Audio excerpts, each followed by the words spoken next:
दुनिया को यह बताना भी जरूरी है कि चीन के जाल में किस तरह से नेपाल फंसता हुआ नजर आ रहा है। बड़ी खबर नेपाल से जुड़ी है। नेपाल ने ढूंढा बॉर्डर को अलग करने वाला पिलर। अब चीन से बॉर्डर पर बात करेगा नेपाल।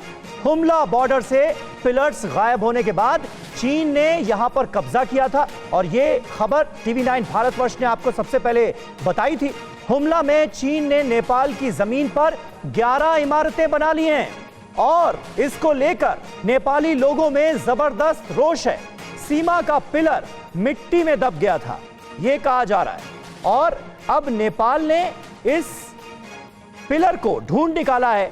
चीन बॉर्डर का ये जो पिलर है इसे ढूंढ निकाला गया है और अब चीन से सवाल जवाब होंगे कि आखिर ऐसा हुआ कैसे।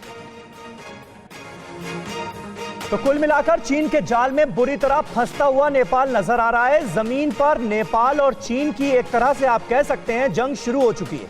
नेपाल की जमीन पर चीन ने अपना दावा किया, अपनी विस्तारवादी नीतियों को आगे बढ़ाने में माहिर है चीन, और यही काम अब वो नेपाल में कर रहा है। चीन ने नेपाल के हुमला इलाके को अपना बताया। चीन ने बॉर्डर पिलर न होने का फायदा उठाया और आगे बढ़ गया। चीन की फितरत यही है, चीन यही करता आया है। पड़ोसी मुल्कों के साथ पहले जमीन पर कब्जा करता है, आगे बढ़ जाता है और उसके बाद जब बातचीत की नौबत आती है तो फिर थोड़ा पीछे हटने का दिखावा करता है और कुछ हिस्से को अपने कब्जे में ले लेता है। और अब यही स्ट्रेटेजी जो है वो चीन नेपाल में भी आगे बढ़ाता हुआ नजर आ रहा है। दो तस्वीरें आपके सामने हैं। नेपाल सीमा का पिलर धंसता है, चीन आगे बढ़ता है, जमीन पर कब्जा करता है और नेपाल के लोग जो हैं, जो नेपाल की जनता है, वो इसके खिलाफ मुखर होकर आवाज बुलंद करती नजर आती है। कल की वो तस्वीरें याद कीजिए जब काठमांडू में चीनी दूतावास के बाहर हजारों लोग इकट्ठा हो गए थे और उन्होंने जमकर विरोध प्रदर्शन किया था चीन की विस्तारवादी नीतियों के खिलाफ, क्योंकि चीन अब नेपाल की जमीन भी हड़प रहा है और आज नेपाल को अपनी गलती का एहसास हो रहा होगा कि आखिर भारत के खिलाफ बयानबाजियां करके चीन का साथ देकर उसने कितनी बड़ी गलती की है, किस तरह से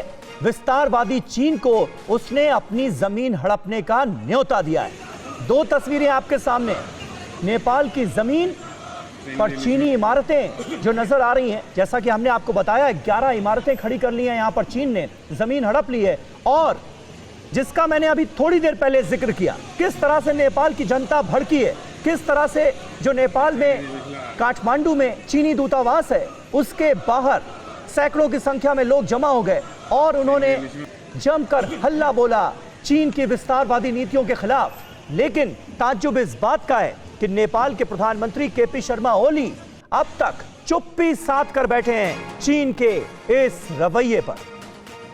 क्या आप पर भी बरपा है जालसाजी का कहर? सपने टूटे आपके, न घर के न घाट के।